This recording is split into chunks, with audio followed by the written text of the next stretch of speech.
shit.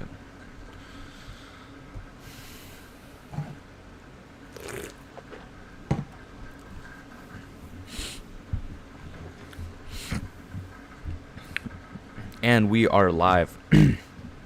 What is up, guys? Praxeology Prodigy back with another Red Pill Lens movie review. Today I'm feeling a little better. Feeling like really good, actually. It's fucking perfect. I woke up early today, really early. Naturally, too. So I got that, like, energy shit going on right now. Like, you guys know what I mean. Alright, so we got The Notebook, okay? And as short as a film as this is, it's like 2 hours. It's not that long. Well, 2 hours is like medium or average. I don't know, whatever.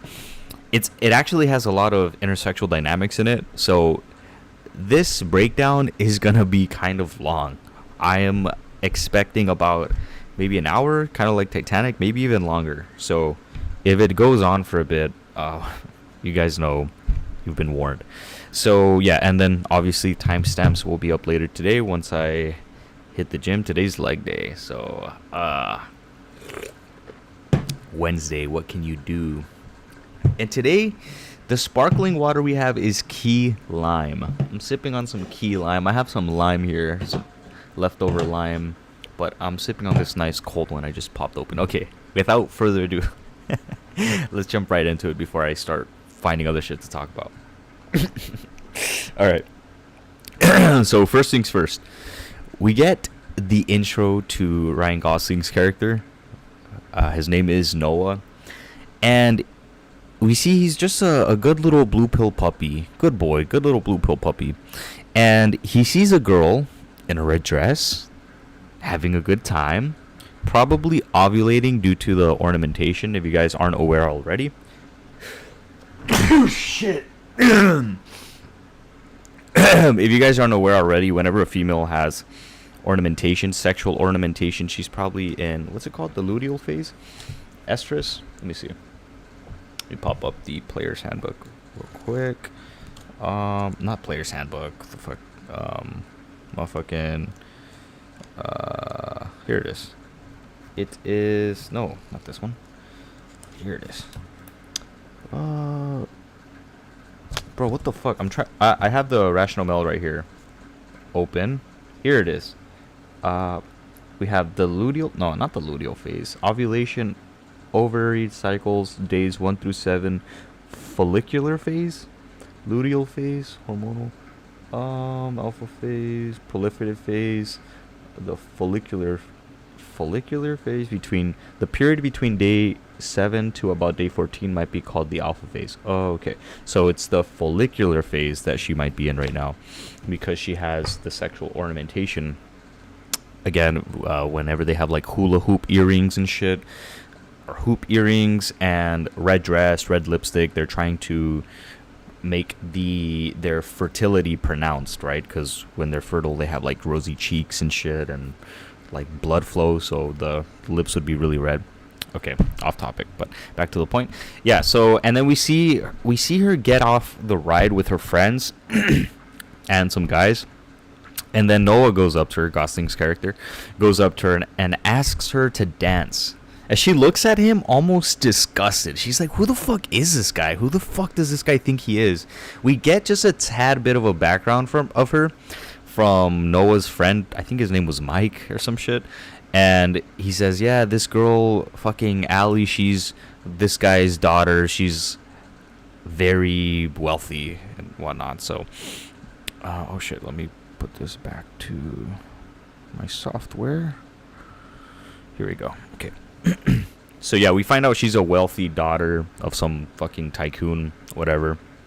So yeah, she looks at Noah all disgusted, like, who the fuck is this guy? And like his puppy brain, his blue pill puppy brain asks her, why not? Like, why don't you want to dance with me? Because she's looking at him like, no, what the fuck, get away from me. So he doesn't get it. We see that he doesn't have game. He lacks a little bit of social calibration. He doesn't get it. He's being that awkward guy. If you guys didn't see that breakdown I did on the Red Pill Rants episode 8, I want to say, I think it was Funny Feminist Volume 1. Pretty sure it was that one. Like at the end, I did a little breakdown of some dude trying to go up and I guess to do a cold approach on some chick that was working, but he's basically that guy, that creep, the weirdo that doesn't understand hints and shit. Okay. So yeah, we see right away some alphas are around her and they tell the puppy to fuck off. She's with them, and then the alpha says, "Let's go to the Ferris wheel," to her. And she turns and looks at him with a huge smile, with genuine burning desire in her eyes, and says, "I'd love to like go to the Ferris wheel with the fucking with the alpha guy." And we see right away, obviously, she's a hen whore. We'll call her hen whore for now. I'm kidding. And to be fair, we hear, yeah, again, she's from rich parents, so to have some peon, yeah, right, if you put yourself in her shoes, you have some peon come up to you and asks to dance when your hypergamy is out of this world and you already have some potential suitors to fulfill that hypergamy, you would kind of shoo them off too and, you know, treat them like trash. So and it makes sense why she would go with the other rich looking alpha dude along with his network, right? She literally yanks the guy with her and then dips, leaving this little puppy behind. I do want to say one thing before I go on to the next point, finish this point off. The very first scenes of this film, they were making me cringe so much. Like the first 10 minutes, I even have in one of my points somewhere where I'm like, okay, enough cringe. I realized that this movie is from a different time era, like different era. It's from the 1940s. Obviously, they said that at the beginning of the film, right? If you were paying attention, you would hear, yeah, 1940s, because the old guy is starting to read from the notebook and whatever. So they give us a explanation. But it's just, it irks your red pill mentality and your social calibration and your game savviness when you hear this shit. You're just like, bro, what the fuck? Like, this guy's doing it all wrong, right? Obviously, we're in hindsight 2020, and these guys didn't have anything close to the red pill of, I mean, they probably had fucking Carl Jung and Freud and Schopenhauer, some fucking psychologists from back then to read, but who the fuck's reading them to understand like female nature or whatever, right? So, or sexist psychology, whatever you want to call it. Okay. But yeah, I was cringing out throughout this whole fucking beginning. Next scene, we have the most blue pill and black pill game ever. It's really weird. So Noah runs up in between the girl and her alpha on the Ferris wheel while they're sitting next to each other, basically begging her to go on a date. Like, what kind of low value, desperate loser begs a hen for a date? Bro, you gotta work on your trinity. What the fuck, man? Like, go back to work. You're young, full of energy. Just keep working on trinity, bro. You can't beg them. That's like, what the fuck, man?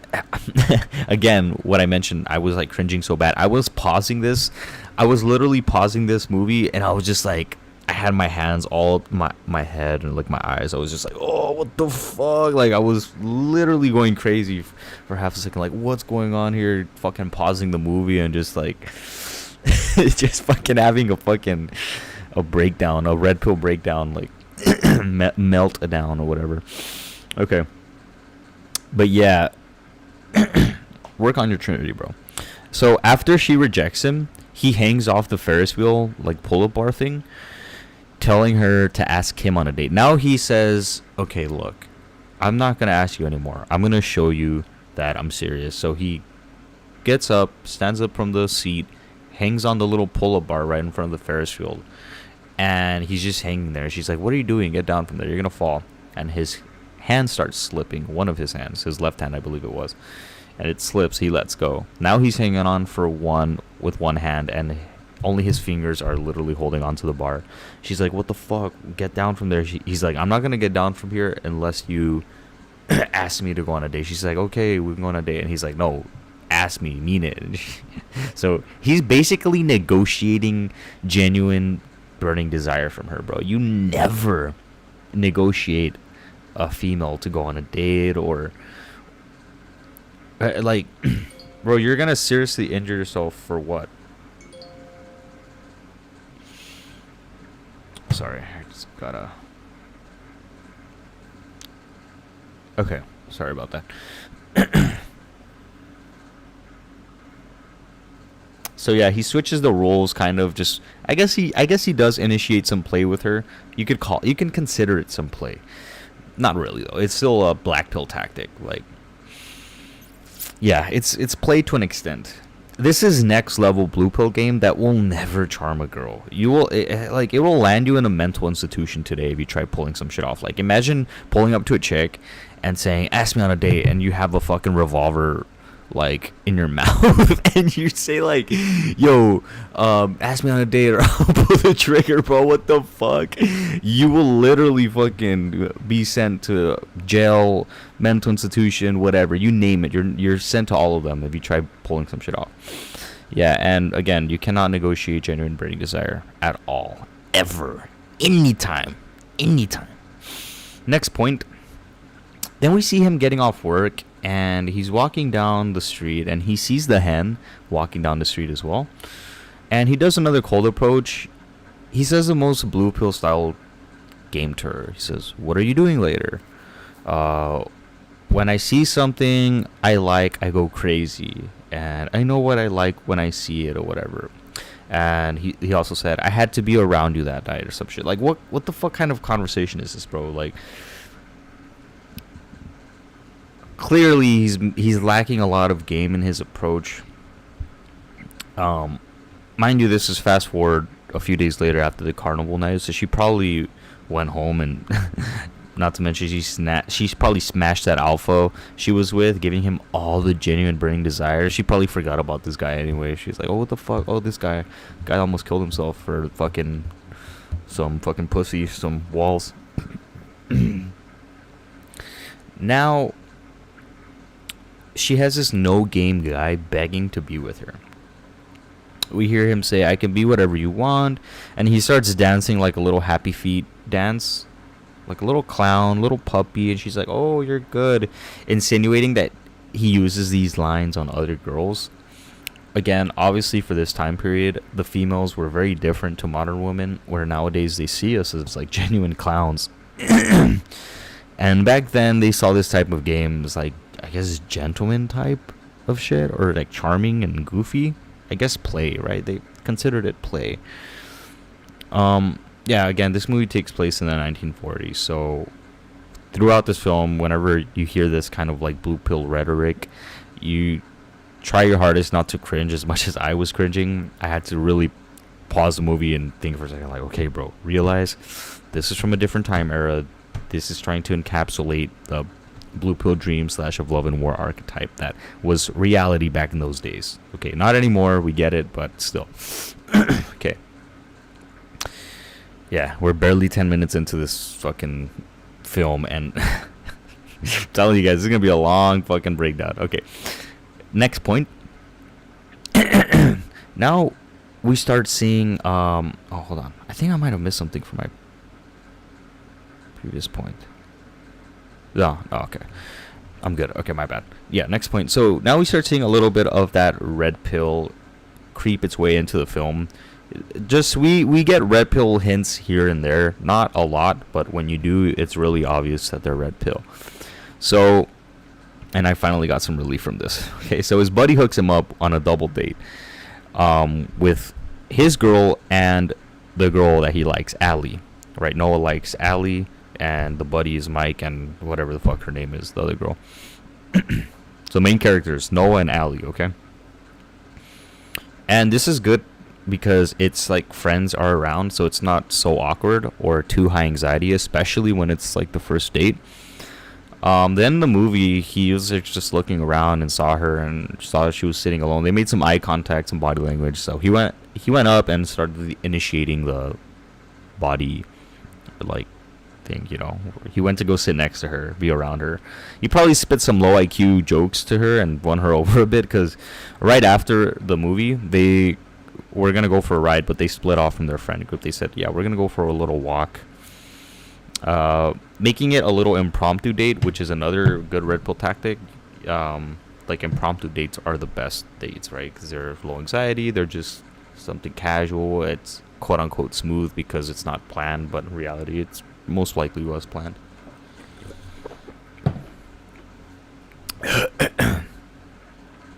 So yeah, they go on a little on a little walk, and we start seeing he's asking her about herself, letting her talk a little bit, but he controls the conversation all the way through, like on his own. He's answering on his own time. He's asking her interesting questions that he finds interesting. Again, he's controlling this, leading the conversation. Okay,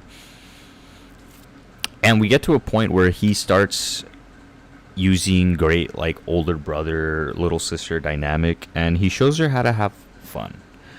And this is peeling that feminist shield that she has on her, right? Because she says, oh, I do this, I do that, I play piano, I go to school, I have fucking tennis lessons, I have a tutor for learning Latin and these other languages. It's just some boring rich girl shit. And this guy's like, yeah, she wants a player too. He can sniff it, he can smell it, indicating that he kind of gets it to a degree. But but again, just because of the time frame they're in, it's not socially accepted to be naturally red pill. So he has to tame his own red pill awareness.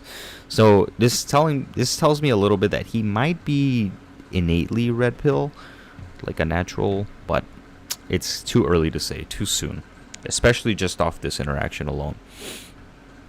But again, he's peeling her dumb layers back, and he lays in the street and he makes her look dumb, like when she says, oh, you can get hit by a car or whatever, and he says like, what cars?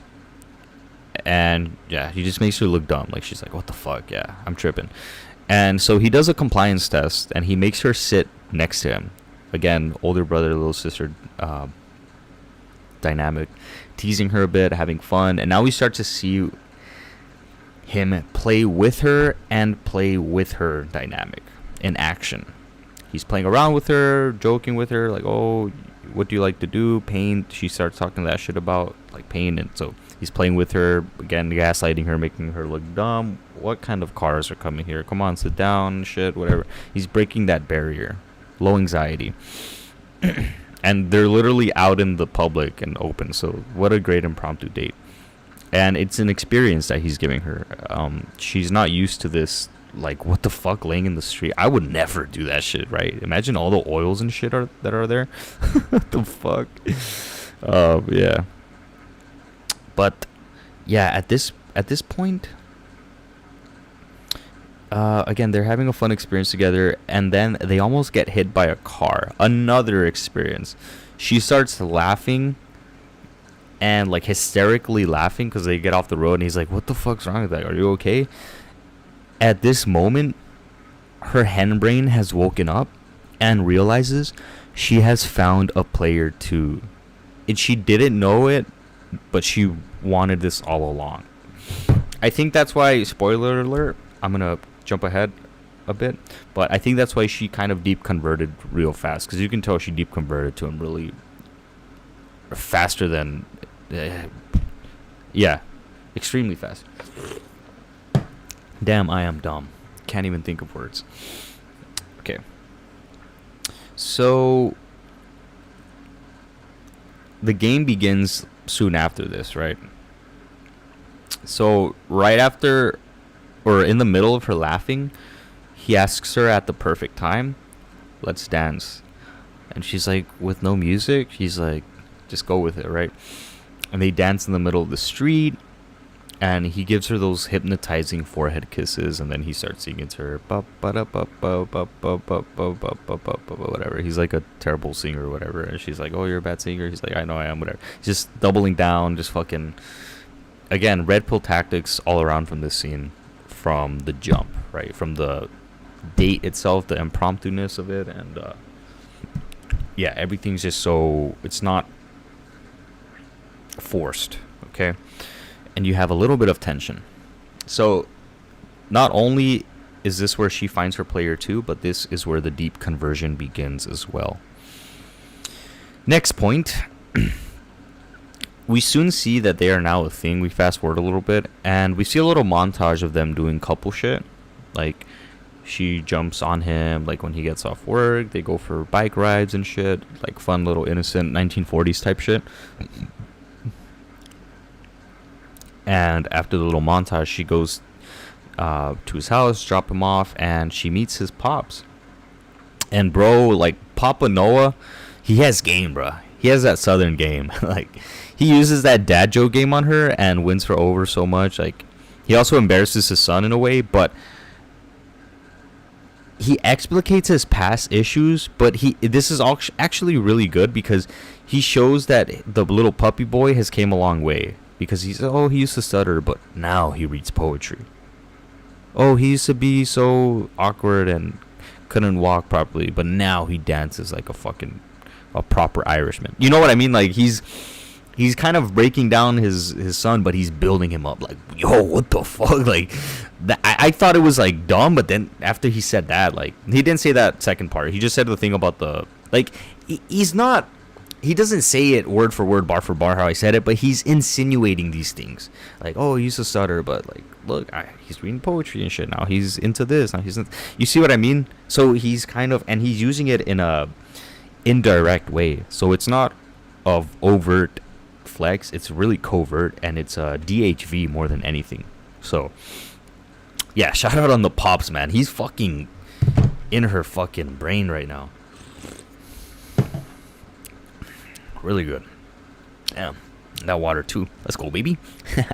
Weed. So, yeah.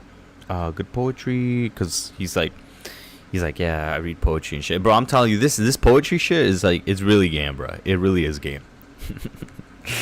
I need to level up my poetry game way more too. So, all right, next point. Now, if it wasn't apparent from the montage, now we're getting, we get to the, well, they're like, she's kind of deep converting. She's basically deep converted already. I don't want to get her there all the way yet, but we get to a beach scene with the iconic "they're gonna be a bird in the next life" thing. It's iconic because the ending is. I'll get to that, but all right. So we get to a beach scene. I just call things iconic when they're just fucking. When they're just cool scenes. But the Titanic scene is really iconic, man. That one really is the king of the world shit. Okay, so she's on the beach and she's like in the water. She's like, on my next life, I want to be a bird. And she says, are you going to be a bird with me or some shit? Now she's showing Noah genuine burning desire. Again, like if it wasn't apparent already from the previous montage, she's showing him that unconditional love type of shit, the blue pill dream. He's a poor boy and she's a rich girl with everything to lose, but she loves him unconditionally. This is the epitome of the love and war archetype that Rollo talks about in the first book, again, of Love and War. What chapter is that? What page? Let's see. Bro, I'll tell you, that fucking that little meme is funny. 257 of Love and War. Great fucking chapter, bro. That shit. I think that was the chapter when I read it. I think that's the one that really just, you know, when Neo wakes up, as soon as he wakes up, he opens his eyes and sees all the robotic bullshit and everything. I think when I read that part, or maybe it was the one-itis. Maybe it was the very first chapter with one-itis. I don't know. I don't remember, man. But what a fucking book, man. Okay, back to the movie. I'm such a fucking... Oh, gosh. I'm such an idiot. Yeah, so again, this is the epitome of love and war archetype that men dream they could have. This tells me this is a very, very blue pill movie. But again, respective to their era, this is in the realm of possibility. The 1940s. This is right before the 1960s, before the no-fault divorces and the advent of hormonal birth control and all that stuff. So this was an arm's reach, which, yeah, whatever. But you ask, how long is their love gonna last for? It's only a matter of, no, not time, hypergamy. Let's see who comes up and steals her. And we see later on, hypergamy actually found its match in this case. Is it hypergamy, or is it that the society in this time were able to suppress her No, they weren't, because her parents tried helping her get married with a rich dude. Oh, that's a spoiler. Okay, before I go off topic. Yeah, her hypergamous filter found the one for her. The one-itis. The right alpha beta mixture. Okay. Next point. Then we have another montage of them. This time, this next montage after the beach scene, bruh, holy shit, bruh.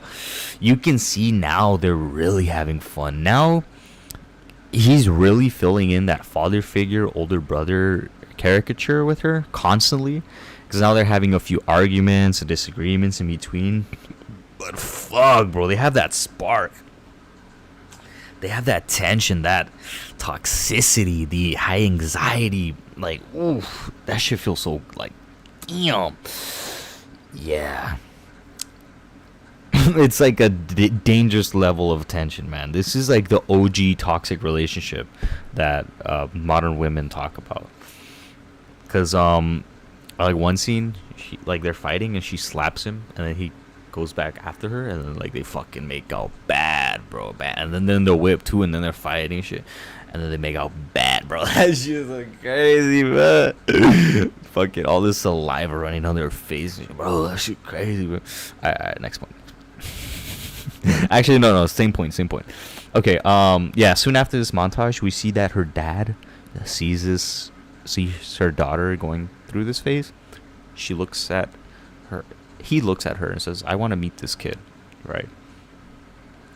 And the next scene, they meet and they kind of interview the kid, and he's not like Jack, or he's grateful and is able to use his wits and charm to kind of escape the situation and impress Rose. It's actually more realistic, I guess, for like a younger guy their age. Jack is the dream scenario. This movie shows the more of like the realistic scenario, kind of, because the kid is a male, bro. He's gonna speak in the overt, so he tells the family, oh, I only make 40 cents an hour working at this like lumber yard or whatever, and I don't know where this one city is in New York. I didn't know where, you know what I mean, little dumb shit like that, like, oh, like, rich people, you really want to know this shit, bro? Like, damn, talk about something else. Or try to switch the conversation up, or be grateful, or whatever, or just don't even be in that situation at all, or just come prepared, bro, or some shit. I don't know, but yeah, he gets kind of exposed, and the family sees the kid, and they don't like his simpleton brain, but they know his charm has their daughter under a spell, so they're a little scared. Okay. Next point, we have the broken down house scene where the tension rises so good, bro, so good, so high. They're having fun at first. They're playing the piano. They're talking about their dreams. Oh, I'm gonna rebuild this house, and oh, I want a room overlooking the river, blah blah. And then we get to the fucking scene, bro. Like, they have that face off. You know what scene I'm talking about? The face off scene where she almost becomes a Twinkie. And dude, that scene, man, they're just staring at each other, and they're one by one. Okay, I go, I take this off. Now you do. You go, you take this off. I go, I take this off. You go, you take. You see what I mean? It's like, yo, that shit was crazy. Fucking try that IRL, bro. That shit looks fucking tense and toxic, not to mention it. Okay, so yeah, the fun is ruined right before she becomes Twinkie. She gets Twinkified. Their friend runs into the house on them. Oh, actually, well, she starts talking. She kind of ruins it. She kind of ruins the mood. But their friend shortly after runs in and tells them that her parents... fuck. Excuse me. Her parents are going crazy, and they have the cops looking for them and shit. And they freak out. Okay.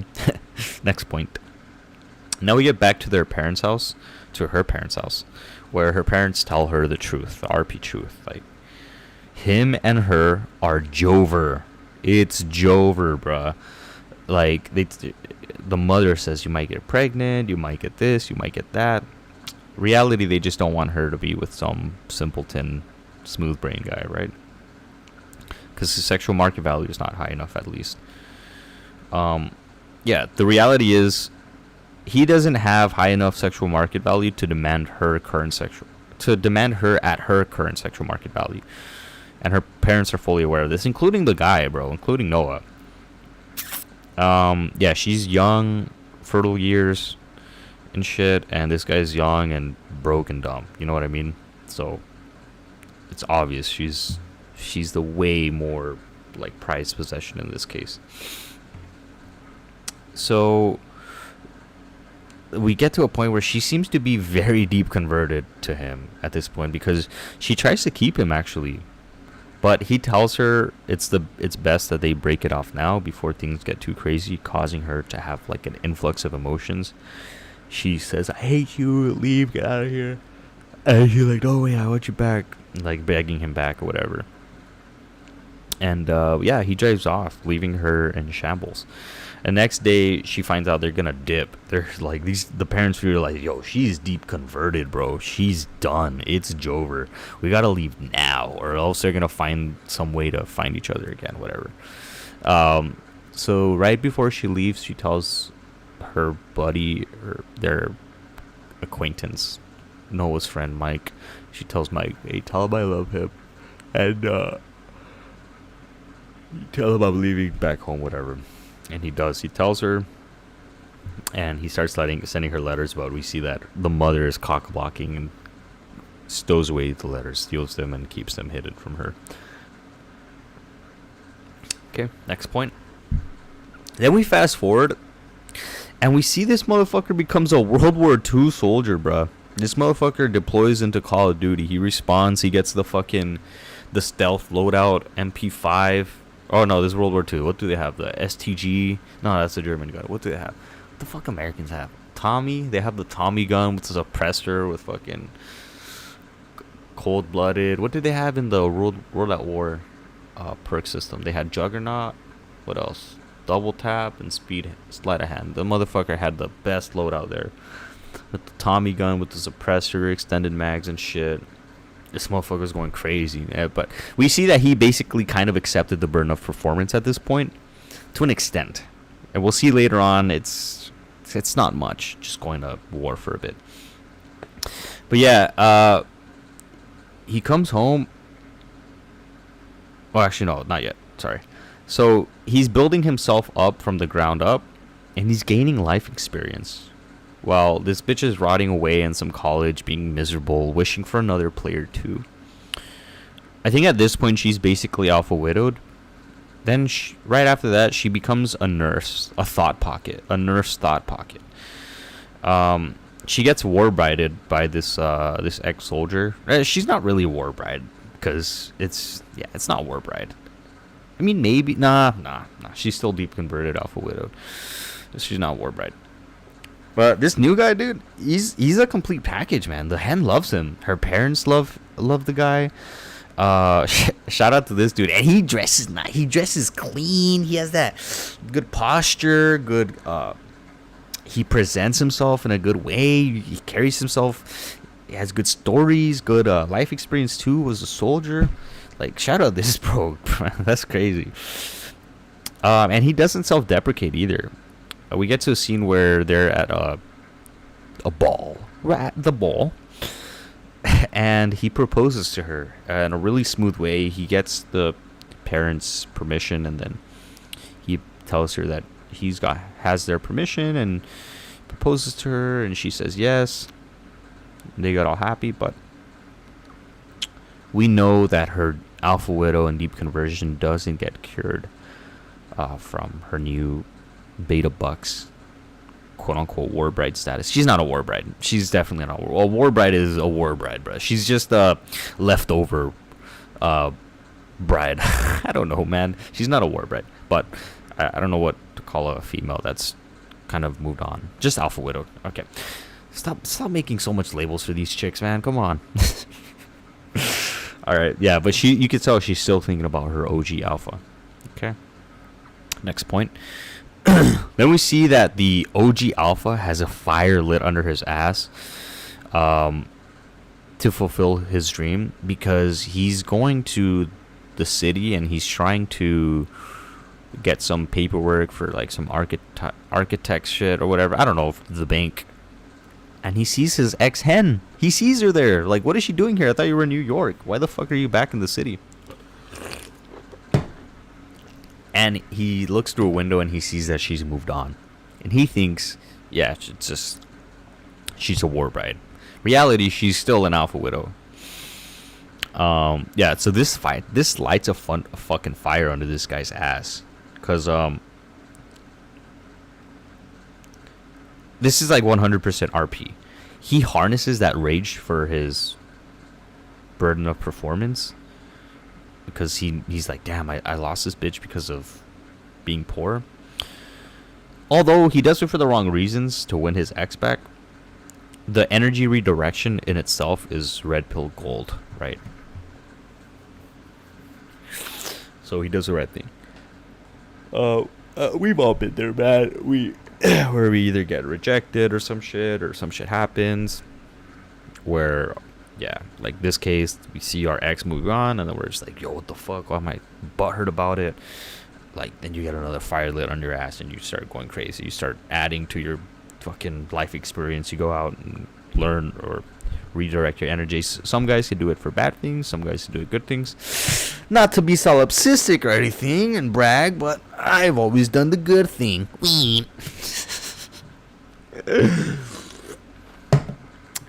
Pussy fuck. All right. Yeah. Then we go to the next point. So he finished the house, his dream house, and he goes a little crazy after he finishes the house because he doesn't have any more energy redirection. He's just there floating. Again, his intention to build the house in the first place was never on a solid foundation. It was to whimsically, magically get her back out of nowhere from thin air.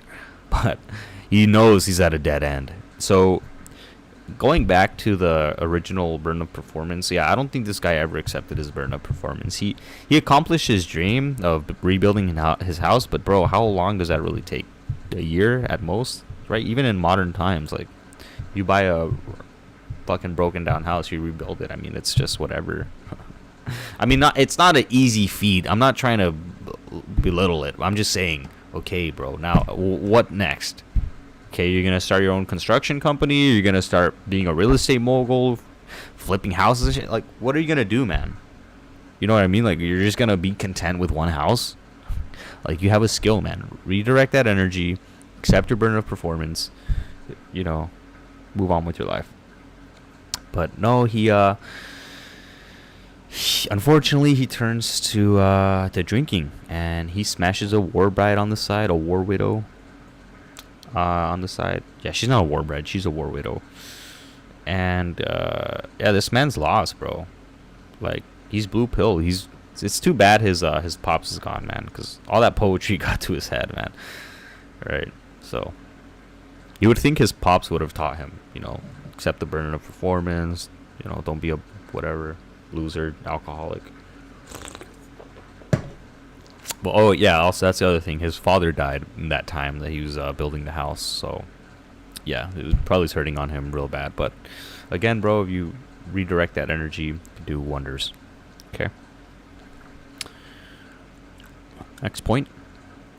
Then we see she's about to get married, and she sees him at his house on the paper. As soon as she sees the guy's picture, immediately she fucking faints. She gets knocked out, and then she goes. We cut to her in the bathtub, just has a picture of him right there hanging, and she's just like, "Yo, what the fuck do I do?" So of course. She was in college recently, very young. Guess what she does next, right? She sees her alphas carried on. She basically goes on a break phase. She tells her fiance, she says, yeah, just give me a few days. Fucking Twinkie. And she goes to see the dude and realizes that he completed his dream that was up until that point. And now she's there to be a dream killer. Nah, I'm kidding. She just pulled up to see what's good and catch up with him. Okay. Next point. Then we find out the... Oh, actually, yeah. We find out the old dude and the old bitch from the beginning, like that he's reading the notebook story to. It's actually the old version of the young main characters. And this bitch has dementia. So he's trying to get her to remember like their life or whatever, bro. The damn, bro. If this doesn't tell you the blue pill one-itis is strong in this guy, man. Yeah, I think this confirms he's not a natural. I mean, maybe he was natural and then like got converted to blue pill and then stayed blue pill the rest of his life. Because that it's possible too, man. Because a lot of guys can be naturally red pill, inherently, innately like get it, and then they can be conditioned to not get it anymore. You know what I mean? That might have been the case, but he's blue pill to the day he dies, unfortunately. Yeah. Okay. Next point. Then we get to the rowboat scene where he invites her. He says, "Let's go do something." And he takes her to see the ducks. And in this scene, he uses a little metaphor because she asks him, Are the ducks gonna stay here? And he's like, no, they're gonna leave pretty soon. They're only here for a bit. Right? They're gonna leave soon. Basically insinuating their situation. Right? And they kind of get it. They look at each other, they're like, oh shit. And I love that. That's a really good like metaphor type shit. Right. And then the rain comes over, and first she gets a little butthurt, and then they start laughing again, giving her that experience, that fun, playful experience, that player 2 feeling that she's getting again. Fun, playful. And then we get to the dock. We get the dock scene, the iconic dock scene, where she goes to the overt communication and she asks him why he never wrote to her. And it's been 7 years. Bro, damn, they're 24 now, because were they 17 or 18 when they're at the beginning of the film? I don't know. Okay, she says it's Jover. She's like, it's Jover. You had your chance. And then Puppy over here tells her, I wrote to you for an entire year. He says, fuck no. It's not over. It was never over. And then we have another iconic oh no, it's the same scene. We have the iconic kiss in the rain scene where he's in his white shirt with his beard, she's in her blue dress, all over him. Bro. Yo.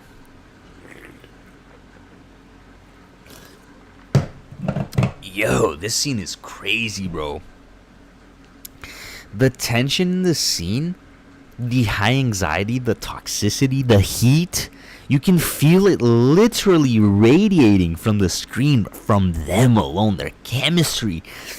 Ooh, fuck, bro. It's like Jack and Rose in the in the twinkification scene, or no, Jack and Rose in the painting scene where he was painting her. That had heat. That had fucking just high anxiety, tension. Yo, bro. This is a good scene, man. Yeah, and yeah, it's just fucking iconic, bro. You guys don't get it, bro. The fuck they had must have been like a next level incredible fuck, bro. Literally crazy. You guys don't get, bro. She literally begs him for round 2. She says, "This is what I've been missing out on." Immediately, she says, "Go for round 2, bro. We gotta go for round 2, bro." And you know he tore her in half, bro. She forgot about her fucking fiance, bro. Yo, what a whore. Bro, you're about to get married, bro. What a damn. That's crazy. Yo. Alright. Next point. We then see him left with 0 life energy, 0 life force. He needs to put on that apron, bro. I'm kidding. And he's begging her to get rest. Let me rest. Let me regain strength. Because she's already smiling at him, ready for round 10. But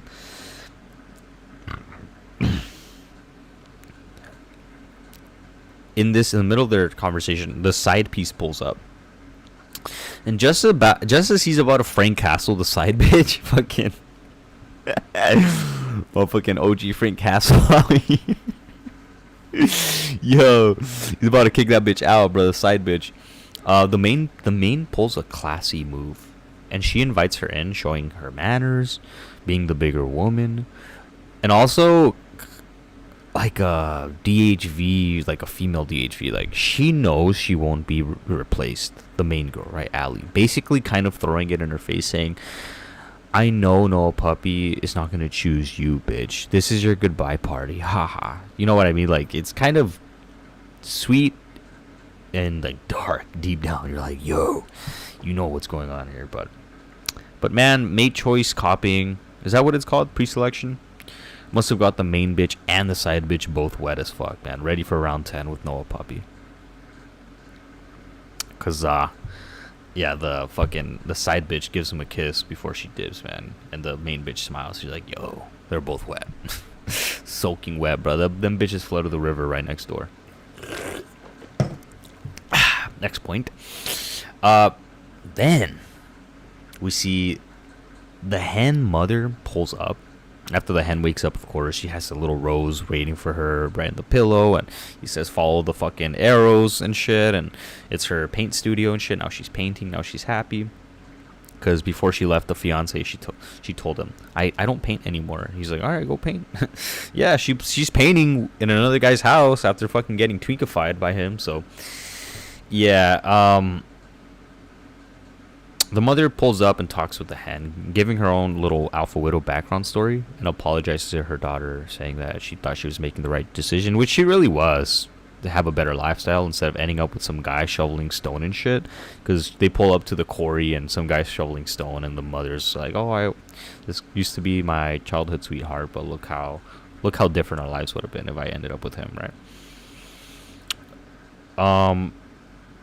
And then she ends up giving the letters to the hen and leaving the final decision in the hen's hand. Which, bro, hens give hens bad advice always, bro. Why? Just stick with your fiance, bro. It's over, man. Just stick with your beta bucks. You know you want security deep down, but anyway. Right. If she really wanted that guy out of her daughter's life, she should have let them do the long distance thing. This is like my point of view, like red pill point.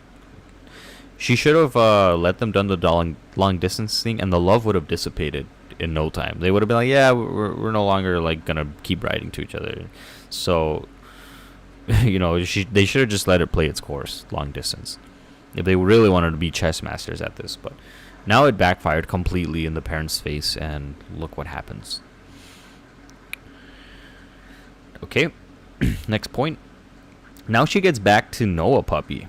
And she's back at it again with her bullshit. She says she doesn't know what she wants. She doesn't know, what's going on in her head, in her life. And then Noah calls a spade a spade. He's like, you want beta bucks. You want security. You want money. I get it. And she gets mad. She's like, how dare you call me out on my hypergamous wants, my, what's it called? My mating strategy. How dare you be overt about it? And she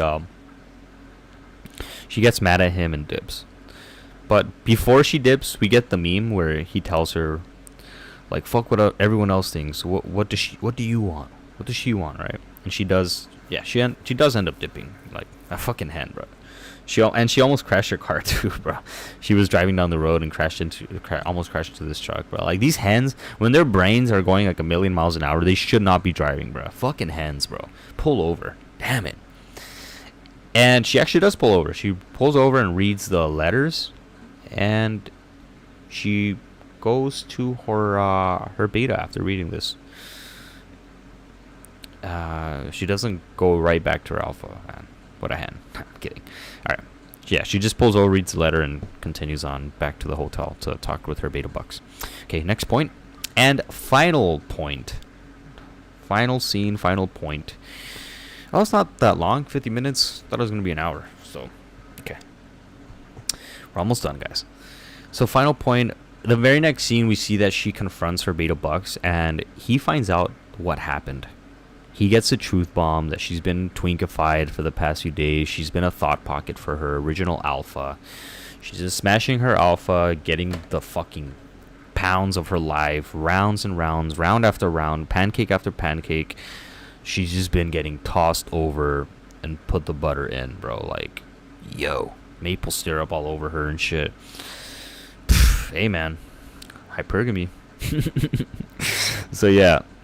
And he goes black pill a bit at first because he's like, I could kill him, I could beat him up, or I could leave you. And then right after that, he gives a blue pill response. And he says, I don't want to lose you, though.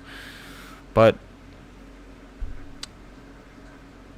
she made her choice and tells him that with him, she doesn't feel the same. But with Noah, she feels like one. She says, I don't feel like myself when I'm with you, or I don't feel like, good. So with Noah, I feel like I belong, right? And then he tells her, the Beta Bucks guy tells her again, the most blue pill thing. It's like, it's completely normal to still think about your first love. Like, yes, it is, bro. Which is exactly why you need to let her go, right? And go be with her fucking, her alpha. Like, you need to be RP about this situation. You need to know your worth and literally find a new bitch, bro. Because you're a fucking high value male and your fiance is fucking cheating on you with her old alpha fucks that really hasn't even accepted the burn of performance. He built his house, but for the past few years, he's just been a drunk and going crazy. Like, bro, what the fuck? Go with him, bro. I don't want you. What the fuck? I'll find a new bitch. Like, there's billions of tens out there, bro. Literally, billions. Come on, man. But again, remember, time era. It's expected to do the right thing, blah, blah. Yeah. So, yeah. He needs to find a new bitch and let his hen go, which is basically what happens. The hen leaves her beta bucks and chooses the alpha fucks, and they live a happily ever after, apparently, right? That's what they say, happily ever after. Now, I doubt it, again, because he really didn't accept the burn of performance. Who knows what he did after they got happily ever after, but how are you gonna make money building furniture in your shack? I mean, maybe, but in those times, it was so flooded by, yeah, I don't know, man. Whatever, man. Let them figure it out. They're blue pill. I'm not gonna stress over some blue pill people. But yeah, back to the old people. They're now back in their old age, and she remembers the past that they have. They share a nice little moment before she forgets again. Her dementia kicks in, and yeah, in an instant, she forgot the entire day and her entire past, and motherfucking Duke starts crying, or Noah puppy in the old age. They call him Duke for some reason. It's just Noah puppy now. And then he has a heart attack, bruh. He has a heart attack, and as he's having a heart attack being wheeled off, she remembers him again. And then he recovers and goes back to her, and she's in her basically deathbed, and he goes to die with her, side by side, holding hands. And then we have the ending. Oh man, this one's fucking we have the ending where, like, the nurse walks in on them, like, they're dead. It's out. They're holding hands and shit. But then the next, like, it slides out. Like, we have the ending where it shows the birds, like, flying, like the ducks or the geese, whatever the fuck, basically insinuating they've passed on and now they're birds in their new lives, man. What an iconic ending, man. I don't know what to tell you. Like, that's honestly pretty cool. What a nice little twist. Like, from the it's like the beach scene foreshadowed there, the ending. It's like really cool. Yeah. Like, no wonder this movie's in the motherfucking, like, history books with, like, the Titanic and shit, like, classic. In the, what's it called? The chick flick osphere, you know? Okay, yeah, that's the end of the movie. On to the movie score. For the RP score, I'm going to give this film a 2 out of 10. There's actually not much red pill in this movie as I thought there would be, to be honest with you, because supposedly this is, like, a very, like, highly rated chick flick film, and I would think it'd be like red pill like Titanic, but it really wasn't. There was just a few game tactics and a few female psychology basics like hypergamy, alpha widow, alpha fucks, beta bucks, their mating strategy and whatnot, right? So yeah, it's very. You kind of have to read in between the lines to see any RP. There's really only one RP scene, which was that street scene with the light where he's playing with her and shit, and player two and all that, all those dynamics, right, etc. As for the Blue Pill score, it's a 8 out of 10. This is actually a very strong Blue Pill film. I'm surprised actually at how Blue Pill it is. Very idealistic film, yes. And again, it's based in a different era. And if you're RP, you watch this shit, you're gonna cringe like a fuck ton, like I did at the start. But again, you're gonna realize this was the way life was before the great adaptation in intersexual dynamics, right? For feminism, retribution, and restitution. So it becomes a little easier to digest and kind of enjoy this movie. This movie is the epitome of a blue pill dream, the unconditional love and war archetype that every blue pill guy and Matrix plug-in dreams about, which is unfortunate for them because they're just unaware of that this is long gone and it will never be a reality in our lifetimes due to this great adaptation that we're now living in. But yeah, that's it, guys, for this film. I hope you guys enjoyed that. Let's see what we're gonna do next. This outro, we'll do Forrest Gump next, and then I think I was gonna do another one before I did the Bond films. Let me double check on that for you guys. No, not really. Okay, so yeah, I'm gonna do Forrest Gump tomorrow, and then we'll start with the Bond 5G, starting with Casino Royale on Friday, and go from there. So yeah, today, Wednesday, leg day. Let's see what we got. Let's see what we got for today. I don't want to drag this out any longer than it should be. We'll make this outro quick. Wednesday. We got some front squats. Actually, I'm probably going to do leg press, to be honest with you, because the front squats are hurting my forearms. But I found out you can get straps and shit for those, but whatever. Then we got some Nordic curls. Then we got some leg extensions. We have some seated calf raise and some leaning shrugs, and then the 10K steps, of course. Come back, probably eat some fucking chicken or some shit, and that's a day. And then I didn't do any. Like the past 2 days, I said I was gonna do a red pill rant, but I didn't even end up doing it, so I'm not even gonna say anything for today. Yeah, that's about it. Thank you guys for joining me. Hope you guys enjoyed. That's it. We